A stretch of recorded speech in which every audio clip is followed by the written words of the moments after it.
السلام علیکم، میرا نام ہے نازیہ اور آج میں ریئیکٹ کرنے والی ہوں مولانا مفتی سلمان ازہری کے بیان پر، جس کا ٹاپک ہے وہ کون سی 5 چیزیں ہیں جن کی حفاظت ہر مسلمان پر فرض ہے۔ تو چلیے گا اس ویڈیو اسٹارٹ کرتے ہیں اور ویڈیو میں اینڈ تک ضرور بنے رہیے گا۔ الحمدللہ الحنان المنان الذي خلق الإنسان وعلمه البيان والصلاة والسلام على رسوله سيد الإنس والجان وعلى آله وأصحابه ذوي الخير والإحسان أما بعد فأعوذ بالله من الشيطان الرجيم بسم الله الرحمن الرحيم وَلَقَدْ كَرَّمْنَا بَنِي آدَمَ وَحَمَلْنَاهُمْ فِي الْبَرِّ وَالْبَحْرِ وَرَزَقْنَاهُمْ مِنَ الطَّيِّبَاتِ وَفَضَّلْنَاهُمْ عَلَى كَثِيرٍ مِّمَّنْ خَلَقْنَا تَفْضِيلًا صدق الله مولانا العظيم وبلغنا رسوله النبي الأمين المتين المختار الكريم ونحن على ذلك لمن الشاهدين والشاكرين والحمد لله رب العالمين۔ بارگاہ رسالت معاب صلی اللہ تعالیٰ علیہ وسلم میں درود پاک کا ہدیہ پیش کریں۔ اللہم صلی علی سیدنا و مولانا محمد معدن الجود والکرم وآلہ واصحابہ الکرام ابنہ الکریم وبارک وسلم صلاة دائمة سرمدا ابدا۔ عزیزان گرامی وقار، اللہ تبارک و تعالی ہم سب پر اتنا بڑا کرم و احسان فرمایا ہے کہ اس نے ہمیں انسان پیدا کیا ہے، اس لیے کہ اس کی لاکھوں مخلوقات میں سے جو اشرف مخلوق ہے وہ انسان ہے۔ اور اللہ تعالیٰ نے خود بیان فرمایا وَلَقَدْ كَرَّمْنَا بَنِي آدم، ہم نے آدم کی اولاد کو عزت بخشی ہے، تاج کرامت عطا کیا ہے۔ وَحَمَلْنَاهُمْ فِي الْبَرِّ وَالْبَحْرِ، اور ہم نے ان کو خشکیوں میں بھی اور سمندروں میں بھی برتری عطا کی ہے، دونوں زمینیں اس کے لیے مسخر ہیں۔ وَفَضَّلْنَاهُمْ عَلَى كَثِيرٍ، اور اللہ تعالیٰ فرماتا ہے وَرَزَقْنَاهُمْ مِنَ الطَّيِّبَاتِ، اور ہم نے پاکیزہ چیزوں سے انہیں رزق دیا ہے۔ انسان غلاظت نہیں کھاتا، اور اگر کھاتا ہے تو پھر وہ انسانیت سے گر جاتا ہے۔ جانوروں کے لیے معاملات ہیں کہ ان کی عقل نہیں، وہ کسی کی بھی غلاظت کھا لیتے ہیں۔ بعض جانور تو ایسے ہیں کہ مرے ہوئے بچے بھی کھا لیتے ہیں اپنے ہی۔ انسان کو اللہ تعالیٰ نے ایسی فطرت سلیم عطا کی ہے اور عقل کامل، عقل سلیم عطا فرمائی ہے کہ انسان اس طرح کی غلاظتوں میں کبھی اپنا منہ نہیں مارتا۔ اور رب تعالیٰ یوں فرماتا ہے وَفَضَّلْنَاهُمْ عَلَى كَثِيرٍ مِّمَّنْ خَلَقْنَا تَفْضِيلًا، اور ہم نے جتنی مخلوقات پیدا کی ان سب میں ہم نے انسان کو افضلیت عطا کی ہے۔ تو سب سے پہلا شکر اللہ رب العزت کا اس بات پر ہو کہ اللہ نے ہمیں انسان پیدا کیا۔ اب یہاں پر انسان کہتے کسے ہیں؟ ہم تو لفظوں سے جانتے ہیں، بلکہ آپ سے اگر کہا جائے تو آپ انسان ہیں میں انسان ہوں، اتنا ہی ہم جانتے ہیں۔ اس کو میں ایک مثال سے آپ کو سمجھانا چاہوں گا۔ برف کس کو کہتے ہیں؟ آپ کے ذہن میں یہ بات بیٹھی ہوئی، اس کی ڈیفینیشن معلوم ہے، جو نہایت ہی ٹھنڈا ہوگا اور سفید ہوتا ہے۔ 2 چیزیں تو آپ کو معلوم ہیں، برف ٹھنڈا ہوتا ہے اور سفید ہوتا ہے۔ میں نے ایسی ہی تھرماکول کا ایک ٹکڑا لا کر کے آپ کو کہا یہ ہے برف، آپ نے لے تو لیا لیکن اس کو پھینک دیا اور کہا دکھنے میں تو برف جیسا ہے لیکن ٹھنڈا نہیں ہے۔ تو کیا ہر سفید چیز برف ہو سکتی ہے؟ اگر اس کے اندر ٹھنڈک نہیں ہے تو وہ برف ہے ہی نہیں۔ تو اسی طرح سے دکھنے والے جتنے چہرے ہیں یہ ضروری نہیں کہ انسان ہی ہوں، اگر اس کے اندر انسانیت نہیں ہے تو پھر وہ جانور سے گر گیا ہے۔ اب انسانیت کیا چیز ہے میرے عزیزو؟ یہ صرف جسم کا ایک مرکب نہیں ہے، بلکہ اس کے اندر سب سے اعلیٰ قسم کے اخلاق ہونی چاہیے۔ بعض مقامات ایسے ہیں جہاں انسان فرشتوں سے بھی افضل ہے، وہ اخلاق حسنہ، قدوسی و جبروت۔ اور شاعر مشرق نے کہا ہے کہ 4 عناصر ہوتے ہیں تو بنتا ہے انسان، وہ 4 عناصر اس کے اندر قدوسی صفات ہو یعنی نیکیوں کی، اور اللہ رب العزت کے بندے ہونے پر اسے فخر ہو، ان تمام چیزوں کی ملاوٹ کے بعد انسان بنتا ہے۔ اب یہاں پر میں آپ کو بتانا چاہوں گا کہ صرف دکھنے والا ہی اگر انسان ہوتا تو پھر انسانوں میں اتنی خرابیاں نہیں ہوتی۔ اللہ تعالیٰ نے جس انسان کی فضیلت بیان فرمائی وہ بہت اعلیٰ ہے، اسی لیے مجھے یہاں بات یاد آتی ہے، میں بات یہاں سے شروع کرتا ہوں۔ ایک بزرگ تھے، اللہ کے کچھ اولیاء ہیں جو صاحب کشف ہوتے ہیں، وہ ظاہر کو بھی دیکھتے ہیں اور اندر تک کے حالات کو بھی دیکھتے ہیں۔ یہ حدیث پاک سے ہے، حضور صلی اللہ علیہ وسلم نے فرمایا اتقوا فراست المؤمن فإنه ينظر بنور اللہ، مومن کی فراست سے ڈرو اس لیے کہ وہ اللہ کے نور سے دیکھتا ہے، یعنی دلوں کے حالات بھی دیکھ لیتا ہے۔ ایک بزرگ تھے، ان کے پاس ان کے ایک مرید آتے تھے، وہ کہتے کہ حضور دعا فرما دیں۔ وہ دعا کرتے اللہ تجھے انسان بنا دے۔ ظاہر سی بات ہے اب اگر میں کسی کو کہوں تو وہ بھی جھلا جائے گا، کیا میں دکھتا نہیں ہوں آپ کو انسان؟ کوئی دوسری دعا کرو۔ وہ ایک دن دعا کے لیے کہے، انہوں نے دعا کیا، دوسرے دن پھر انہوں نے کہا مرید نے کہ حضور میرے لیے دعا فرما دے۔ پھر وہ مرشد نے کہا اللہ تجھے انسان بنا دے۔ تو وہ دوسرے دن جھلا کر کے کہا کہ حضور ہر بار آپ یہی دعا کر رہے ہیں، کیا میں جانور ہوں؟ میں تو انسان ہوں ہی، میرے لیے کچھ اور دعا فرمائے۔ انہوں نے کہا بیٹھ جا میں تجھے دکھاتا ہوں۔ انہوں نے اپنے سر سے اپنی ٹوپی اتاری اور اس کی سر پر رکھ دی۔ جیسے ہی وہ مرید ان کی ٹوپی پہنا تو چیخنے لگا، چلانے لگا اور ادھر ادھر اچھل کود کرنے لگا۔ لوگوں نے اسے پکڑا۔ شیخ نے کہا کہ یہ آپ ٹوپی اتار لیں اس کے سر سے۔ ٹوپی اتار لی گئی۔ مرشد نے، شیخ نے پھر سے ٹوپی پہن لی۔ کہا کیوں، کیا بات ہے، کیوں اتنی اچھل کود مچائے تھے؟ اس مرید نے کہا کہ حضور آپ وہی دعا فرمائیں جو آپ تک کر رہے تھے۔ بتا تو صحیح۔ لوگوں کو اس نے روتے ہوئے بتایا کہ جیسے ہی میں نے پیر و مرشد کی ٹوپی پہنی تو میرے اعضاء جو ہے کتے کی طرح دکھنے لگے، مجھے جانور جیسی شکل میری نظر آنے لگی، تو میں گھبرا گیا کہ کہیں میں جانور بن تو نہیں گیا۔ میں نے ٹوپی اتاری تو پھر مجھے ساری جیسی چیزیں تھیں ویسی، یہ کیا ماجرا ہے؟ تو پیر و مرشد نے فرمایا انسان بسا اوقات برے کام کرتے کرتے جانوروں جیسا بن جاتا ہے، غلاظت میں اتر جاتا ہے، اور ہے تو حیوان، انسان بھی حیوان ہی سے بنا ہے، حیوان ناطق ہے۔ اس کے اندر جب غلاظت بڑھ جاتی ہے تو بسا اوقات یہ جانوروں سے بھی نیچے گر جاتا ہے، جس کے ہمیں دیکھنے کو نتائج آج مل بھی رہے، بڑے بڑے اس کی مثالیں، بڑی مثالیں بھی آج موجود ہیں۔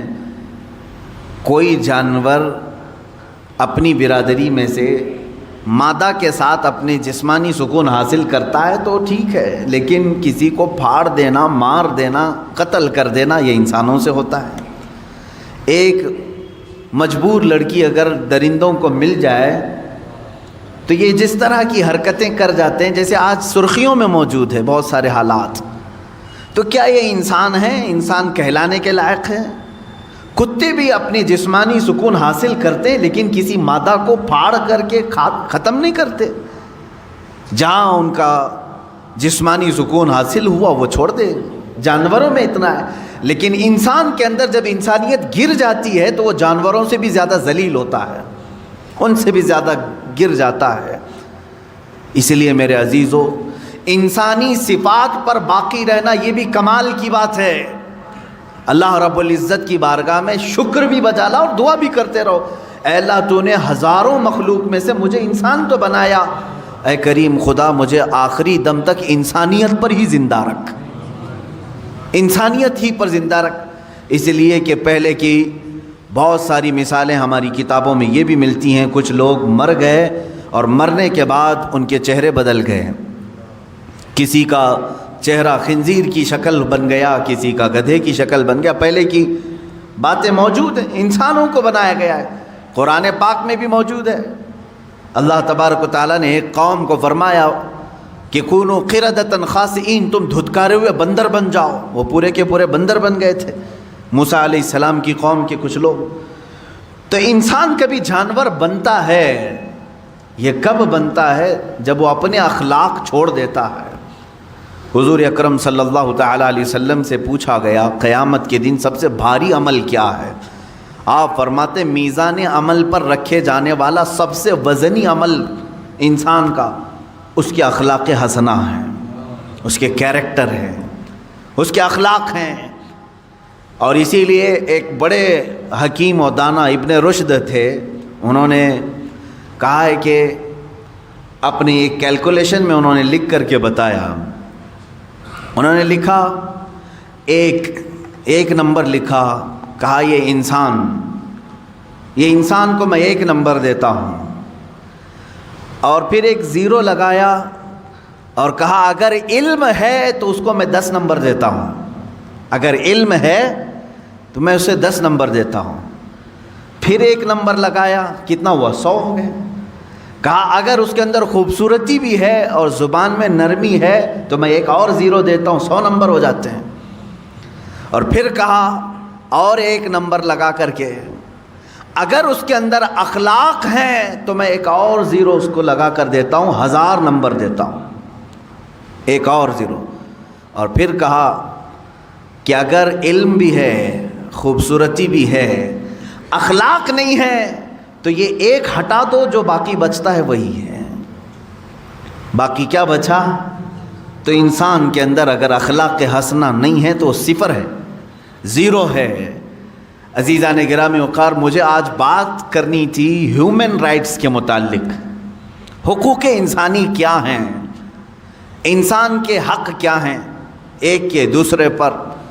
اور اسلام کی اس میں امتیازی شان کیا ہے؟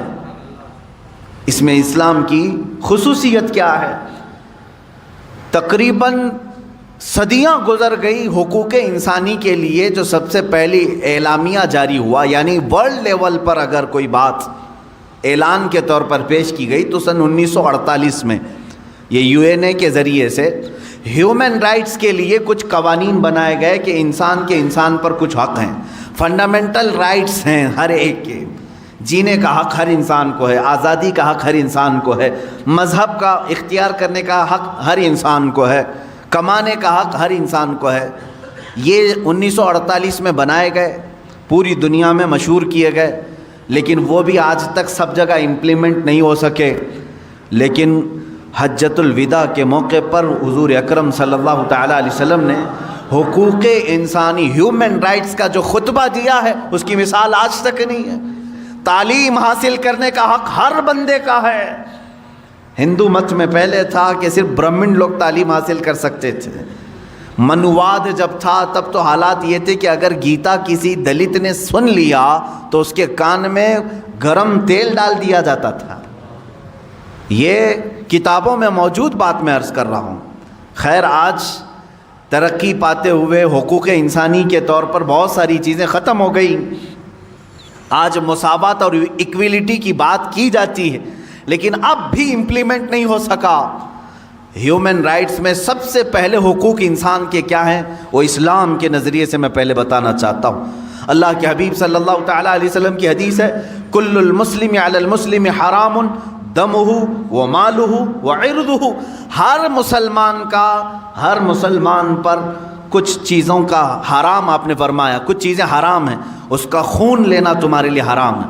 خون مطلب بلڈ ڈونیٹ نہیں، قتل کرنا، کسی کا خون کرنا حرام ہے۔ اس کا مال تمہارے اوپر حرام ہے، اس کی عزت تمہارے اوپر حرام ہے۔ کیا مطلب ہے؟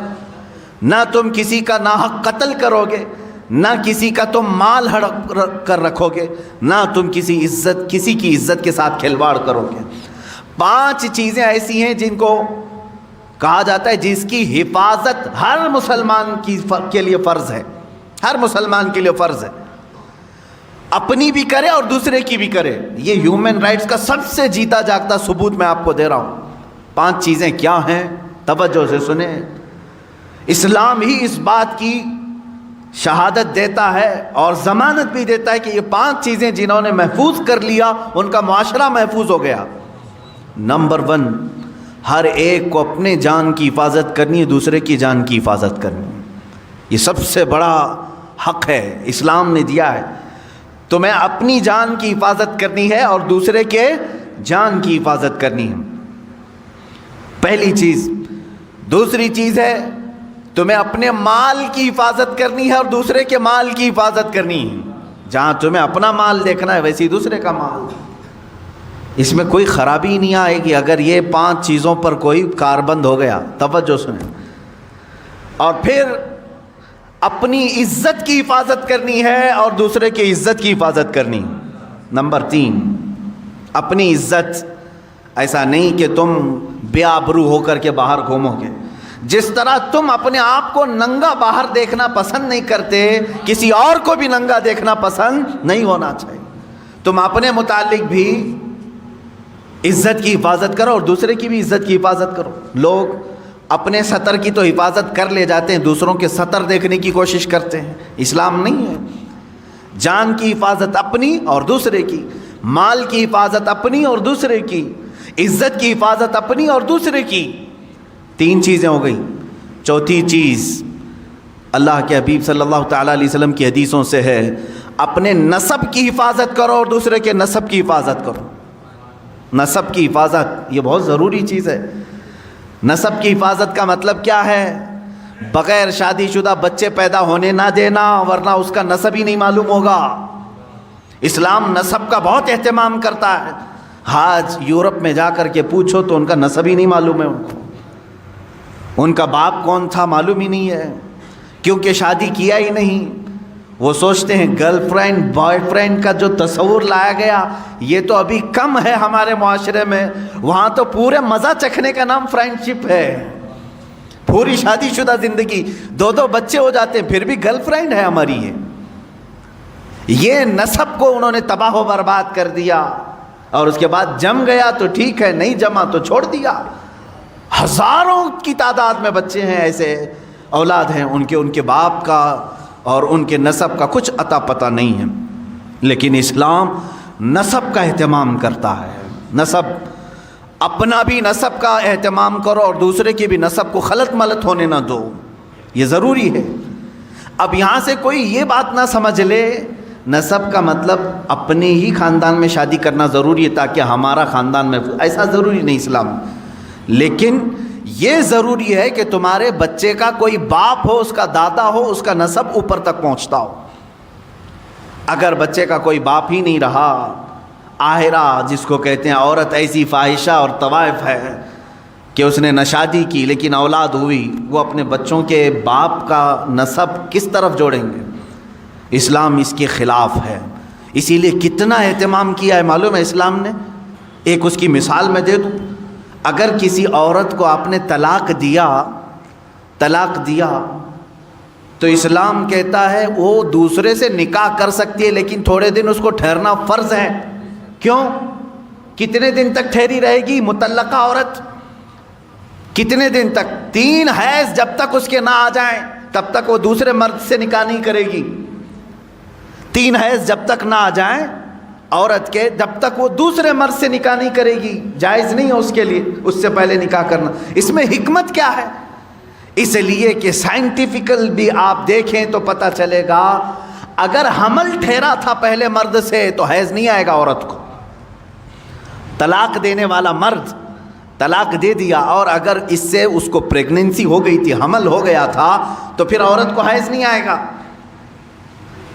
ہاں پھر اگر حمل ہے تو شریعت کہتی ہے جب تک بچہ نہ ہو جائے تب تک وہ دوسرے سے شادی نہیں کر سکتی، کیونکہ ایک حمل میں 2 باپ کا دخل ہو ہی نہیں سکتا۔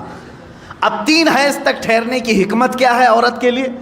کہا گیا جب 3 بار عورت کا حیض آ جائے تو یہ اسپشٹ ہو جاتا ہے، یہ پورا فائنل ہو جاتا ہے کہ اب اس کے پیٹ میں پہلے والے مرد کا کوئی نطفہ باقی نہیں ہے، اس کا حمل نہیں ہے۔ اب اسلام کہتا ہے دوسرے سے بھی تو نکاح کر لے، اسی لیے کہ اسلام چاہتا ہے کہ آنے والا بچہ اپنے 2 باپ نہ سمجھے، اس کا نسب محفوظ رہے، اس کا نسب محفوظ رہے۔ باقی دوسری جگہ جا کر کے دیکھیں، ایک کو طلاق دے دیا وہ دوسرے ہی دن جا کے شادی بھی کر سکتی ہے۔ بہت سارے معاملات، یہ عدت کے معاملات اسلام میں ہیں، دوسرے لا کر کے ہمیں دکھائے ہیں۔ یا تو کچھ مذاہب میں ایسا ہے کہ اسے دوبارہ شادی کرنے کی اجازت ہی نہیں ہے، اور کچھ جگہ ہے تو ایسے کہ ادھر طلاق دیا ادھر نکاح کر لیا۔ اسلام درمیانی راستے کا نام ہے۔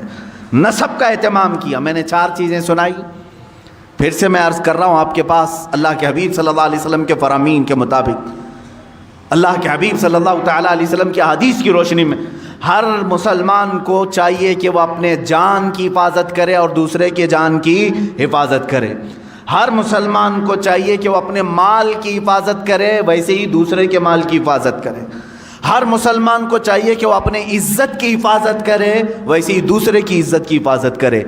نمبر 4، ہر مسلمان کو چاہیے کہ وہ اپنے نسب کا اہتمام کرے، اسی طرح دوسرے کے نسب کا بھی اہتمام کرے، خیال کرے۔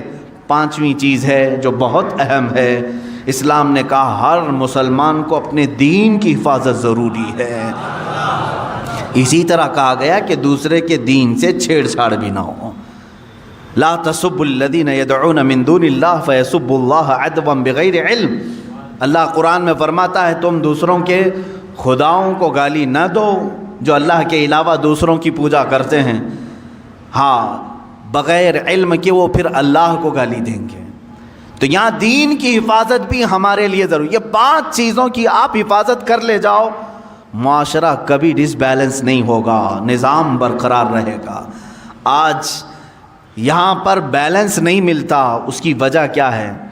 یا تو آپ اپنی جان کی حفاظت کر رہے ہیں اور دوسرے کی جان کے پیچھے پڑے ہوئے ہیں، آپ اس کو اہمیت نہیں دیتے، یا آپ اپنی عزت کی فکر میں ہیں، دوسرے کی عزت جائے کہیں پر، تو یہ ڈس بیلنس تو آنا ہی ہے، یہاں آنا ہی ہے۔ سیدنا عمر فاروق رضی اللہ تعالیٰ عنہ کو دیکھیں، عزت کی حفاظت ہر مسلمان کے لیے ضروری ہے، تو اس کے لیے آپ نے کیا فرمایا؟ ایک بار غسان کا ایک بادشاہ آیا، اسلام قبول کیا، اس کے ساتھ اس کی فوج بھی تھی، اسلام قبول کر لی۔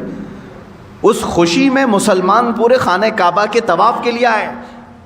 طواف کے دوران اس بادشاہ کی لنگی پر ایک مسلمان کا پیر پڑ گیا، لنگی کھلی، تہبند کھلی، تھوڑی سی اسے شرمندگی ہو گئی۔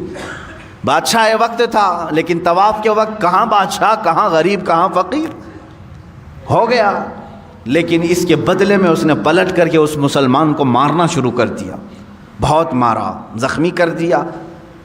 اب ظاہر سی بات ہے جان بوجھ کر کے تو اس کی لنگی کھینچی نہیں تھی اس مسلمان نے، اس کی تہبند پکڑ کر کھولا تو نہیں تھا، پڑ گیا پیر۔ سیدنا عمر فاروق رضی اللہ تعالیٰ عنہ کی بارگاہ عدالت میں یہ مسلمان نے مقدمہ کر دیا، کہا حضور یہ جو غسانی بادشاہ ہے، جبلہ بن احم اس کا نام تھا، اس کی تہبند پر میرا پیر پڑھا، غلطی سے ہوا، لیکن اس نے مجھے اس غلطی سے کئی زیادہ مارا ہے، زد و کوب کیا ہے، مجھے زخمی کر دیا ہے۔ سیدنا عمر فاروق رضی اللہ تعالیٰ عنہ نے اس مقدمے کو سننے کے بعد سیدھے بادشاہ کو اپنی عدالت میں طلب کیا، کہا بادشاہ آ جاؤ۔ جب وہ آیا تو کل تک تو بڑا اعزاز و اکرام تھا حضرت عمر فاروق کے ساتھ، تو وہ آپ کے بغل میں بیٹھنے آیا تو آپ نے کہا نہیں، وہاں کٹہرے میں کھڑا رہو جہاں مسلمان کھڑا ہے، اس لیے کہ آج تم ملزم کے الزام ہے تمہارے اوپر، تم بادشاہ ہوں گے اپنے زمانے کے، لیکن آج تمہارے اوپر الزام ہے، تمہیں وہیں کھڑا ہونا ہے جس نے الزام لگایا۔ تو جب یہ بات ثابت ہوئی، بادشاہ نے کہا ہاں میں نے مارا، ظاہر سی بات ہے طواف کے دوران اس نے میری تہبند پر پیر رکھا، میری بے عزتی ہو گئی، میری بے عزتی ہو گئی، اس کے لیے میں نے مارا۔ حضرت عمر فاروق رضی اللہ تعالیٰ عنہ نے فرمایا اسلام صرف اپنی بے عزتی پر مارنے کا حکم نہیں دیتا، تجھے یہ بھی دیکھنا چاہیے تھا کہ سامنے والے کی تو نے کتنی بے عزتی کی، جس کا پیر پڑا اس کو مار کر کے تو نے کتنی بے عزتی کی۔ اسلام میں سب کی عزت برابر ہے، سب کی عزت برابر ہے۔ حکم دیا حضرت عمر فاروق رضی اللہ تعالیٰ عنہ نے، غلطی کی سزا 1 تھپڑ 2 تھپڑ ہو جاتی، اس نے جو زیادہ تجھ پر مارا ہے اتنا بدلہ تو اس کے ساتھ لے لے۔ فیصلہ ہو گیا، مسلمان کو کہا گیا تو اس بادشاہ کو ویسے ہی مار جیسے تجھے اس نے مارا ہے۔ اس نے کہا کیا ایسی بھی کوئی فیصلہ ہوتا ہے، ایسی عدالت ہوتی ہے بادشاہ کے ساتھ ایک عام آدمی کو مارنے کا حکم دے رہے ہیں آپ؟ کہا ہاں یہ عدالت مصطفیٰ ہے، یہاں ہر ایک کے حقوق برابر ہیں۔ وہ عدالت مصطفیٰ جہاں خود میرے آقا صلی اللہ علیہ وسلم فرماتے ہیں اگر میری بیٹی سے بھی کوئی چیز ثابت صادر ہو جائے میں اس کے بھی ہاتھ کاٹوں گا۔ اللہ کے نبی صلی اللہ تعالیٰ علیہ وسلم نے فرمایا یہ عدالت مصطفیٰ ہے۔ حقوق انسانی اس کو کہتے ہیں میرے عزیزو، ہیومن رائٹس اس کو کہا جاتا ہے۔ بادشاہ نے کہا مجھے مہلت دو، کل آپ کی عدالت میں آ کر کے میں یہ سزا قبول کر لوں گا، لیکن اسی رات کو غائب ہو گیا، اسلام بھی چھوڑا، مرتد ہو کر چلا گیا۔ بعض لوگ جو اپنے آپ کو روشن خیال کہتے ہیں اس زمانے میں یہی کہتے ہوں گے اگر معاف کر دیتے تو وہ اسلام میں تو رہ جاتا، اس کا دل بنا رہتا۔ حضرت عمر فاروق رضی اللہ تعالیٰ عنہ کے زمانے میں کچھ لوگوں نے کہا، لیکن وہ ماڈرن خیال کے نہیں تھے، لیکن انہوں نے کہا کچھ رعایت آپ کر جاتے وہ اور اس کی فوج رہ جاتی۔ حضرت عمر فاروق رضی اللہ تعالیٰ عنہ نے فرمایا اللہ کریم ہے، اس طرح کے 1000 بادشاہ اسلام میں لائے گا، کسی ایک کے جانے سے مجھے کچھ فرق نہیں پڑتا۔ فرق تو یہ ہوتا کہ اگر آج میں نے اس کے ساتھ الگ فیصلہ کیا ہوتا، صبح قیامت تک آنے والی قومیں بادشاہوں کے ساتھ الگ انصاف کرتی، غریبوں کے ساتھ الگ کرتی۔ یہ ہیومن رائٹس ہے، جہاں سے بالکل کوئی ایک قطرہ بھی کسی کا ناانصافی سے استعمال نہ کیا جائے۔ عزیزان گرامی، یہ معاشرہ جو آج ہمارا نظام، ہماری جو سوسائٹی ڈس بیلنس ہے، اس کی وجہ یہ یا تو آپ اپنی جان کی حفاظت کر رہے ہیں لیکن دوسرے کی جان کی پرواہ نہیں ہے، آپ اپنی عزت کی فکر کر رہے ہیں، دوسرے کی عزت کی فکر نہیں۔ ہمارے لیے سب کی عزت برابر ہو، سب کی عزت برابر ہو۔ آپ کو معلوم ہے آخری حج ہے میرے آقا صلی اللہ علیہ وسلم کا، اس دن اللہ کے نبی صلی اللہ تعالیٰ علیہ وسلم جو 10ویں ذی الحجہ ہے، پوچھا ہے میرے صحابہ آج کا دن کون سا ہے؟ کہا 10ویں ذی الحجہ ہے۔ حضور صلی اللہ تعالیٰ علیہ وسلم صحابہ سے فرماتے ہیں یہ زمین کون سی ہے تمہیں معلوم ہے؟ کہا اللہ کی مقدس سرزمین بلد اللہ الحرام، مکہ مکرمہ۔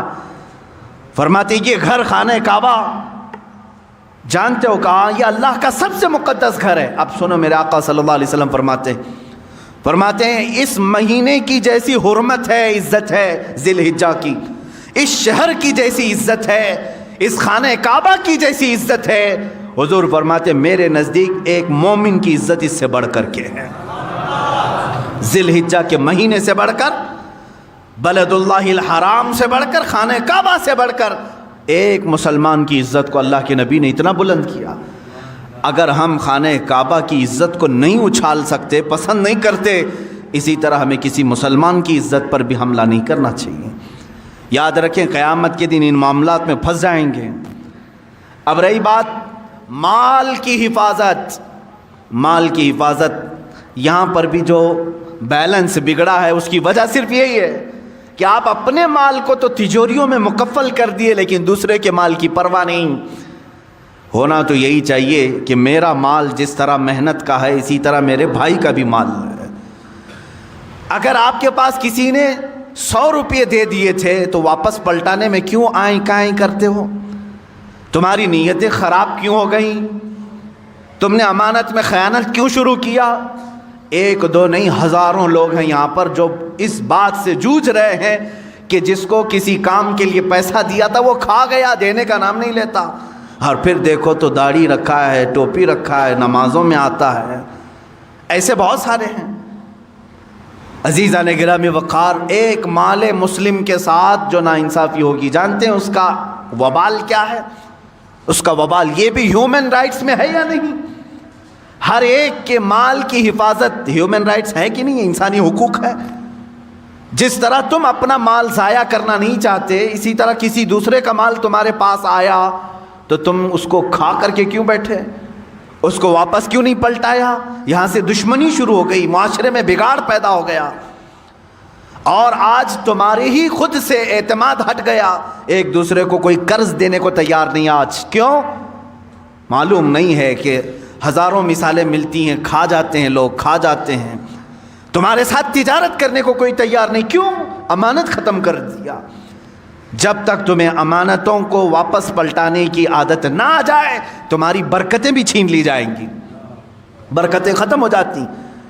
اب سنو، تم بہت بڑے بڑے یہاں 1,00,000 2 لاکھ کھا کر کے ڈکار تک نہیں لے رہے ہیں، 1 درہم کی بات کرتا ہوں، 2 درہم کی بات کرتا ہوں۔ مدینہ رسول ہے، اللہ کے حبیب صلی اللہ تعالیٰ علیہ وسلم کی بارگاہ میں ایک صحابی رسول کا انتقال ہوا، جنازہ آیا، جنازے کے لیے صفیں کھڑی ہو گئیں۔ اللہ کے حبیب صلی اللہ تعالیٰ علیہ وسلم آگے بڑھے، جنازہ پڑھانے سے پہلے میرے آقا صلی اللہ علیہ وسلم نے پوچھا اس پر کسی کا قرض تو نہیں تھا، اس پر کسی کا حق باقی تو نہیں تھا؟ تو ایک جماعت میں کھڑے صف میں ایک صحابی نے کہا ہاں یا رسول اللہ، یہ میرے 2 درہم باقی چھوڑ گیا ہے، میرے 2 درہم اس کے پاس تھے، ادا نہیں کیا اور موت آ گئی اس کی۔ اللہ کے حبیب صلی اللہ تعالیٰ علیہ وسلم کے الفاظ سنو، حدیث پاک میں موجود ہیں، صلو علی صاحبکم ولا اصلی علیہ، اے لوگو تم چاہو تو نماز پڑھ لو، میں اس پر نماز نہیں پڑھوں گا۔ 2 درہم باقی رکھ کر کے گیا، جنازہ تیار ہے، میں اس کی نماز جنازہ نہیں پڑھتا، تم چاہو تو پڑھ لو۔ اللہ کے حبیب صلی اللہ تعالیٰ علیہ وسلم یہ فرما کر پیچھے ہٹ گئے۔ جو رشتہ دار صحابہ تھے یا ان کے قریبی تھے، انہوں نے کہا اے اللہ کے حبیب صلی اللہ علیہ وسلم 2 درہم پر نماز جنازہ نہیں ہوگی؟ کہا ہاں، یہ حقوق انسان ہے، حقوق العباد ہے، یہ ہیومن رائٹس ہے۔ اسی لیے میں آج ہی مطالعہ کر رہا تھا، ایک بہت بڑا انگریز مفکر ہے، وہ عیسائی ہے، مائیکل، جس نے 100 متاثر کن شخصیات کے متعلق ایک کتاب لکھی پوری دنیا میں جن کا سب سے زیادہ انفلوئنس ہوا ہے انسانوں پر، اس میں نمبر 1 اس نے محمد صلی اللہ تعالیٰ علیہ وسلم کا نام ہے۔ عیسائی ہے، اس نے 100% یعنی 100 وہ لوگ جنہوں نے پوری دنیا پر اپنا اثر قائم کیا، اس میں پہلے نمبر پر میرے آقا کی ذات، اس نے اس کی وجہ بھی لکھی کہ میں نے دیکھا ہے بہت ساری دنیا میں شخصیتیں آئیں، اپنا اثر جمایا لوگوں پر، اپنا اثر جمایا، کچھ سیاسی لیڈر آئے، کچھ فوجی لیڈر آئے، کچھ جنگجو آئے باہر قسم کے، سب نے اپنا انفلوئنس جمایا انسانوں پر، لیکن محمد صلی اللہ تعالیٰ علیہ وسلم، پروفٹ محمد ایک ذات ایسی ہے جن کے جانے کے 1400 سال بعد بھی انفلوئنس باقی ہے، اثر ختم نہیں ہو رہا ہے۔ اور ایسے مضبوط قوانین انہوں نے بنائے تھے کہ وہ اپنے لیے بھی اس کو امپلیمنٹ سمجھتے تھے اور سارے لوگوں کے لیے بھی۔ یہ کون کہہ رہا ہے؟ ایک انگریز مفکر کہہ رہا ہے۔ اللہ کے حبیب صلی اللہ تعالیٰ علیہ وسلم اصول کے اس قدر پابند تھے، پابندی کرانے والے تھے۔ اللہ کے حبیب صلی اللہ تعالیٰ علیہ وسلم نے فرمایا تم اپنے صاحب کی نماز پڑھتے ہو تو پڑھ لو، میں نہیں پڑھوں گا۔ یہ مال مسلم کی حفاظت ہے، مسلمان کے مال کو جیسا تمہارا مال محفوظ ہے ویسا ہی دوسرے کا مال بھی محفوظ ہونا چاہیے۔ تو ایک صحابی نے بڑھ کر کے کہا آقا میں ضمانت دیتا ہوں کہ اس کے 2 درہم میں قرضہ چکا دوں گا، آپ نماز پڑھاتے ہیں۔ وہ سامنے آئے تو حضور صلی اللہ علیہ وسلم نے ان کو سامنے کیا، آؤ وقت بتاؤ کہ کس وقت ادا کرو گے۔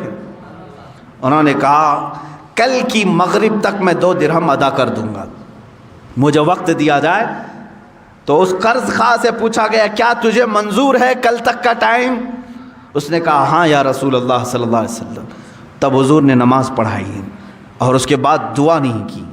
دوسرا دن آیا مغرب، حضور اکرم صلی اللہ تعالیٰ علیہ وسلم انتظار میں تھے، فوراً اس صحابی کو بلایا جنہوں نے ضمانت لی تھی، وہ حاضر تھے اور وہ مال لے کر کے بھی آئے تھے 2 درہم، اور اس قرض خواہ کو ادا کیا۔ تب میرے آقا نے ہاتھ اٹھا کر کے دعا کی اے اللہ کل جس کی وفات ہوئی اس کی مغفرت فرما دے۔ ہیومن رائٹس کی اس سے بڑی مثال کہیں تم دکھا سکتے ہو؟ یعنی حقوق انسانی، مال مسلم ہر ایک کے لیے ضروری ہے اس کی حفاظت۔ جن لوگوں نے ہڑپ کر کے اب رکھا ہے یا کسی کا دینا باقی ہے، یاد رکھو 1 روپیہ تمہیں جہنم میں لے جا سکتا ہے۔ 1 روپیے کی بات کر رہا ہوں، 1 روپیہ تمہیں دوزخ میں لے جا سکتا ہے۔ جس کا دینا باقی ہے یہاں پر ختم کر کے چلے جاؤ۔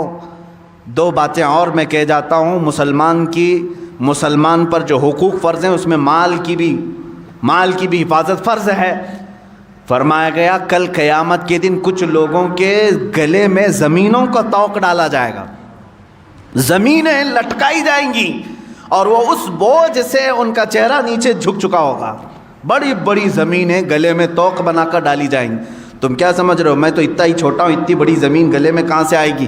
قیامت کے دن جہنم میں جانے والے کی شکل بہت بڑی بنائی جائے گی۔ حدیث پاک میں ملتا ہے ایک جہنمی کی شکل مکہ اور مدینے کے بیچ جتنا فاصلہ اتنے بڑے فاصلے جیسی بنائی جائے گی۔ 450 کلومیٹر کا فاصلہ ہے، 425 کلومیٹر کا فاصلہ ہے. اگر ایک آدمی بیٹھ جائے تو کہا گیا کہ ادھر اس کا ہاتھ ہوگا, ادھر ایک ہاتھ ہوگا, اتنی بڑی شکل بنائی جائے گی, تب اسے دوزخ میں ڈالا جائے گا. زمینوں کا توق اس کے گلے میں ڈالا جائے گا. کیوں؟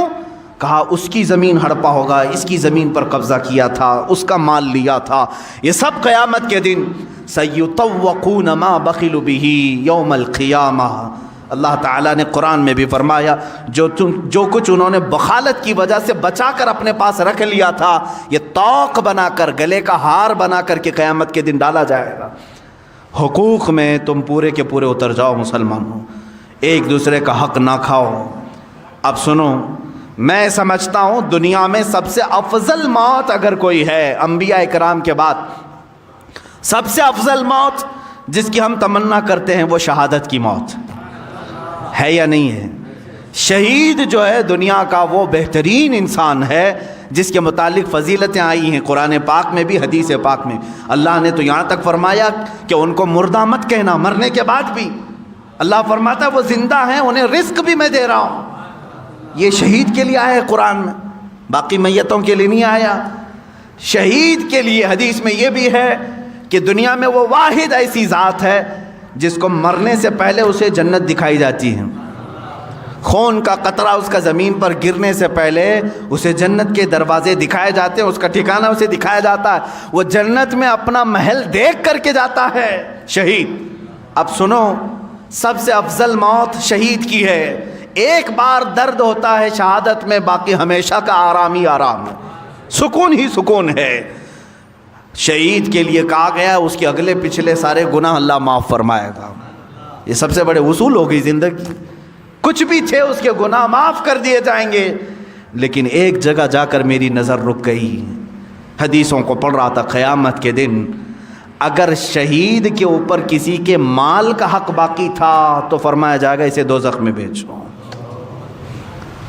فرمایا گیا شہید کو بھی اس چیز کی معافی نہیں اگر کسی مسلمان کا مال رکھ کر کے آیا ہے, باقی سارے گناہ اس کے معاف کر دیے جائیں گے. اگلے پچھلے گناہ, بڑے بڑے گناہوں کی معافی کا اعلان ہے, کبیرہ گناہ بھی اللہ معاف کرے گا. لیکن اگر کسی مال مسلم کو لے کر کے دنیا سے آیا ہے, رب تعالیٰ فرمائے گا یہ حقوق العباد میں گرفتار ہے, اب اسے وہ فضیلت نہیں ملے گی جو شہیدوں کو ملتی. عزیزان گرامی, اس سے اندازہ کر سکتے ہو کہ یہ حقوق انسانی پر اسلام نے کتنی بڑی توجہ دی ہے. جان کی جیسے حفاظت ہے, دوسرے کی جان نہ لو. وَلَا تَقْتُلُوا النَّفْسَ الَّتِي حَرَّمَ اللَّهُ إِلَّا بِالْحَقِّ. اللہ نے فرمایا کسی جان کا قتل مت کرنا, اللہ نے تم پر حرام کر دیا ہے مرڈر کرنا کسی کا بھی, الا بالحق. ہاں, حق کے ذریعے سے. حق کے ذریعے سے مطلب کیا ہے؟ خدائی قوانین میں اگر وہ شبخون مارتا ہے تو پھر وہ بادشاہ اسلام ہو یا حکومت وقت ہو جو اس کی جان لینے کے متعلق فیصلے کر سکتی.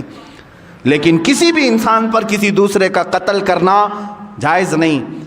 جان, اسی طرح عزت, اسی طرح دوسرے کے مال کی حفاظت اور نسب کی حفاظت اور اپنے دین کی حفاظت.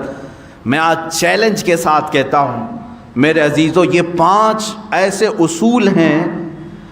اصول ہیں, رہنما اصول ہیں جو تمہیں کسی معاشرے میں نہیں ملیں گے. اگر تم نے امپلیمنٹ کر دیا ان 5 پر, سکون کی زندگی گزارو گے. نہ تمہیں کبھی اپنی جان کا خوف آئے گا. کیوں؟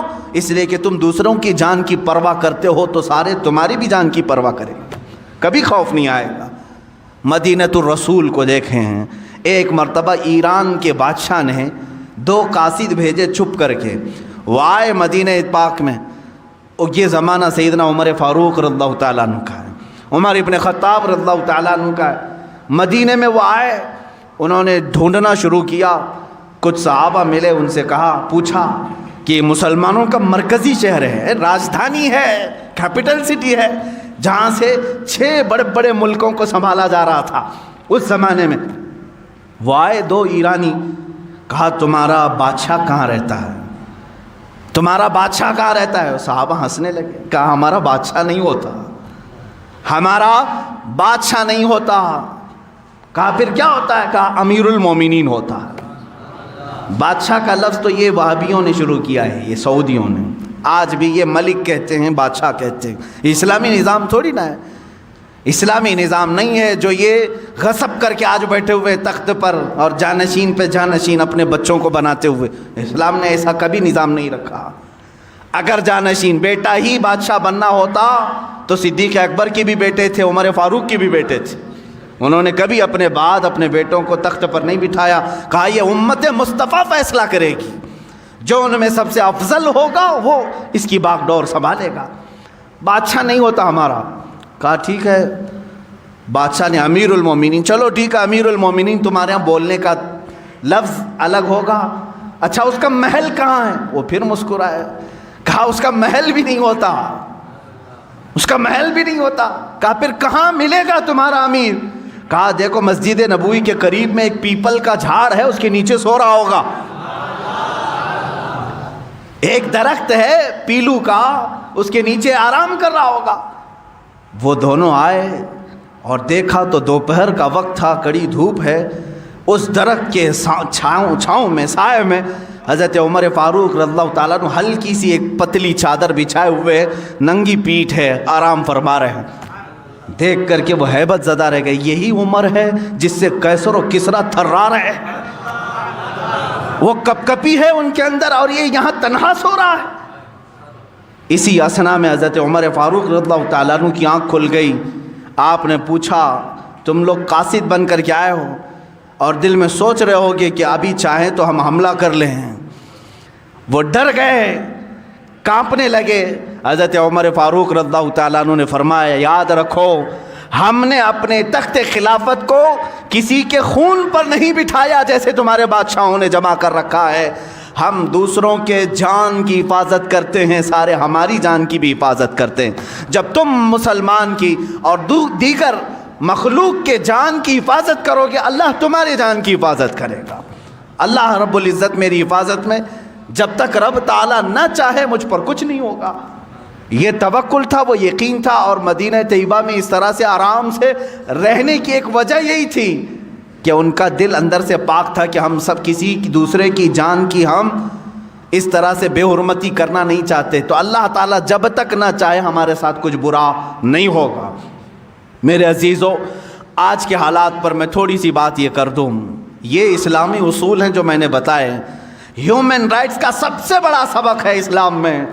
لیکن جو ہیومن رائٹس کے سب سے بڑے علمبردار ہیں آج, وہ امریکہ ہو, یورپ ہو یا UN, جس میں 1948 میں ایک اعلامیہ جاری کیا گیا تھا سن 1948 میں, کہ ہر ایک دنیا میں رہنے والے انسان کو کچھ فنڈامنٹل رائٹس ہیں.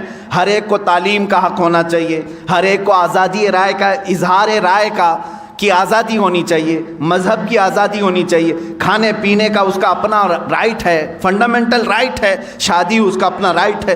یہ سب ایک اصول بنا کب؟ 1948 میں. اس سے پہلے کہاں تھے؟ ایک دوسرے کا حق مار رہے تھے. چلو ٹھیک ہے ہم مان لیتے ہیں 1948 کے بعد ہیومن رائٹس تمہیں پوری دنیا میں پھیلانے کا ایک شوق تو آیا, لیکن 70 سال کے بعد بھی امپلیمنٹ نہیں کر سکے. آج تک نہیں کر سکے. دادا گیری, گنڈا گردی آج بھی جاری ہے. کیا امریکہ جس زمین پر اترتا ہے وہاں کے انسانوں کا احترام کرتا ہے؟ کیا وہاں کے بچوں کا, وہاں کی عورتوں کا خیال کیا جاتا ہے؟ جاؤ اگر دیکھنا ہو تو عراق کی سرزمین بنجر کر کے رکھا ہے, جہاں سے سبزے بھی نہیں اگتے. اتنے بم برسائے انہوں نے, کیمیکل کے ہتھیار ملک شام پر ڈالے. لاکھوں کی تعداد میں بچے فنا ہو چکے, بے گھر ہو چکے ہیں.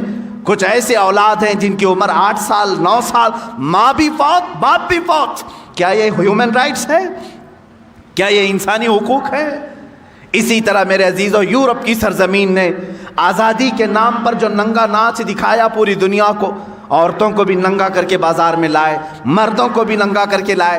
اب تو یہ ہیومن رائٹس کے نام پر اتنی آزادی دینے کو چاہتے ہیں کہ بیٹا چاہے تو ماں سے نکاح کر لے, بھائی چاہے تو اپنی بہن سے بیاہ کر لے. یہ ہیومن رائٹس ہے, یہ آزادی ہے.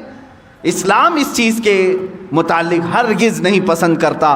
ہمارے یہاں نسب کا بھی احترام کیا جاتا ہے اور دین کا بھی اہتمام کیا جاتا ہے. اور اسی طرح ہیومن رائٹس کی بات کرنے والی بہت ساری تنظیمیں, NGOs ہیں, لیکن وہ NGO کے نام پر جو دوسرے کام کرتی ہیں وہ بھی ہمیں معلوم ہے. ہمارے اس ملک میں ہیومن رائٹس کی جو دھجیاں اڑائی جا رہی ہیں اس پر کیوں گفتگو نہیں ہوتی؟ یہاں پر بھی کاسٹزم کتنا بڑا جراثیم بن کر کے پھیلا ہوا ہے، کتنا بڑا ناسور ہے، خاص طور پر ہندوستان کے ان علاقوں میں، راجستھان میں، اتر پردیش میں، بہار، کاسٹزم ایسا ہے کہ ایک برادری کی لڑکی دوسرے بڑے اعلیٰ ذات والے سے نہ کبھی شادی کر سکتی ہے، شادی تو دور کی بات اس کو چھو بھی نہیں سکتی۔ میں اجمیر پاک گیا تھا، وہاں پر بھی ایک ہندو صاحب ہیں، انہوں نے آ کر کے کہا کہ مجھے میرے گاؤں سے بھگایا گیا ہے صرف اس لیے کہ ایک اعلیٰ ذات کی لڑکی کے ساتھ میں نے بات چیت کی تھی، میرا حقہ پانی بند ہے، میرا آنا جانا بند ہے، پورے گاؤں والوں نے بائیکاٹ کر رکھا ہے۔ کہا اس پہ پولیس کچھ نہیں کہتی؟ کہا پولیس بھی تو پنچایت کے نیچے ہوتی ہے نا، جیسے گاؤں والے فیصلہ کریں گے۔ آج تک چل رہا ہے، لوگوں کے حقوق مارے جاتے ہیں، اور بڑی ذات کے لوگ اگر جرم کریں تو اسے چھپا دیا جائے، چھوٹی ذات کے لوگ اگر جرم کریں تو انہیں پھانسی پر لٹکا دیا جائے، بلکہ یہاں تو اب کورٹ فیصلہ نہیں کرتی، خود ہی لوگ فیصلہ کر جاتے ہیں، مار کر ختم کرتے ہیں۔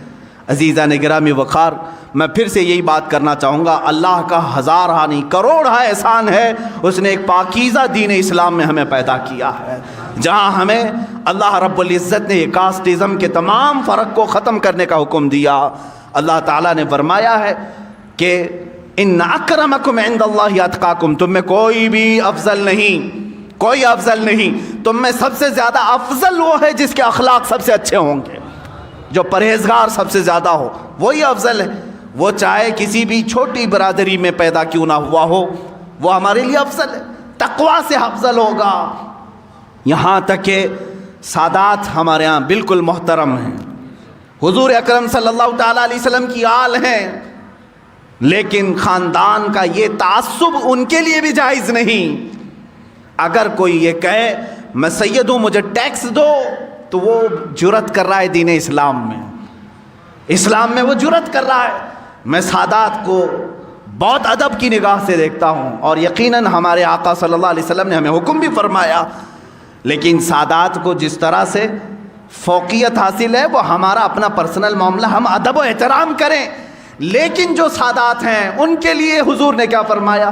اپنی بیٹی حضرت فاطمہ سے کہا تو عمل چھوڑنا مت، اعملی یا فاطمہ، اے فاطمہ نماز روزے حج و زکوٰۃ جو تم پر فرض ہیں اس میں کوتاہی نہ آنے پائے، یہ سوچ کر کے کہ میں رسول کی بیٹی ہوں عمل نہیں چھوڑنا۔ حضور نے اپنی بیٹی کو حکم دیا ہے، بعد کے آنے والی اولاد پر تو اور بھی زیادہ فرض ہے۔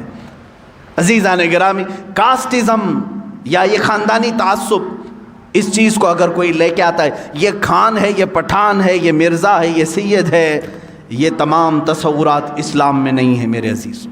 ٹھیک ہے، پہچان کے لیے کوئی خاندان ہو سکتا ہے تمہارا، الگ تعارف کے لیے کوئی تمہاری برادری ہو سکتی ہے، لیکن کسی برادری کو کسی پر فوقیت حاصل نہیں ہے۔ اگر ایسا ہی ہوتا تو میں نے دیکھا ہے سادات ہمارے ہاں افضل خاندان ہے، اس میں ہمیں بھی معلوم ہے، لیکن جب بغداد مقدس کے سلطان الاولیاء سیدنا عبد القادر جیلانی قدس اللہ سرہ شریف کی بارگاہ میں جاتا ہوں، دیکھتا ہوں یہ سلطان الاولیاء ہے، قطب الاقطاب ہے، شہباز لامکانی ہے، قندیل سمدانی ہے، سارے ان کو اللہ تعالیٰ نے مقامات و مراتب عطا کیے۔ اب ظاہر سی بات ہے جو خود ولیوں کا سردار ہو وہ سادات میں سے بھی ہیں، حسنی سید ہیں، حسینی سید ہیں، ماں اور باپ دونوں کی طرف سے سید ہیں، ساری افضلیت جمع تھی، لیکن جب بیعت کرنے کی بات آئی کس کے ہاتھ میں آپ نے ہاتھ دیا؟ ابو سعید مخزومی رحمۃ اللہ تعالیٰ علیہ، جو سید نہیں تھے، غیر سید کے ہاتھ میں آپ بیعت ہوئے۔ اب ہندوستان کے سلطان غریب نواز کی بارگاہ میں دیکھیں، سلطان الاولیاء یہ خود بھی سید زادے ہیں، سرکار غریب نواز آل رسول میں ہیں، عطائے رسول بھی ہیں، لیکن پیر و مرشد خواجہ عثمان ہارونی سید نہیں ہیں۔ اسلام نے یہ ہمیں بتایا ہے کہ ہمارے یہاں خاندان افضل ہیں، لیکن اگر کوئی غریب نواز کا پیر بن سکتا ہے غیر سید، غوث پاک کا کوئی پیر بن سکتا ہے غیر سید، تو اسلام یہی بتانا چاہتا ہے تم میں افضل وہ ہے جس کا تقوی زیادہ ہو، افضل وہ ہے جس کا تقوی زیادہ ہو۔ عزیزان گرامی، ہیومن رائٹس کے متعلق بہت ساری باتیں ہیں. آج میں صرف اتنا میسج دینا چاہوں گا، اے مسلمانوں، میں حدیث رسول کے ذریعے سے تمہیں 5 چیزیں بتا کر کے جا رہا ہوں. ان 5 چیزوں کی حفاظت کی ذمہ داری ہر مسلمان کی ہے. تم اپنی بھی یہ 5 چیزوں کی حفاظت کرو اور دوسرے کی بھی حفاظت کریں گے. وہ 5 چیزیں میں دہرا رہا ہوں اور اسی پر بات ختم کروں گا. سب سے پہلی چیز جس کی حفاظت ضروری ہے، اپنے جان کی حفاظت.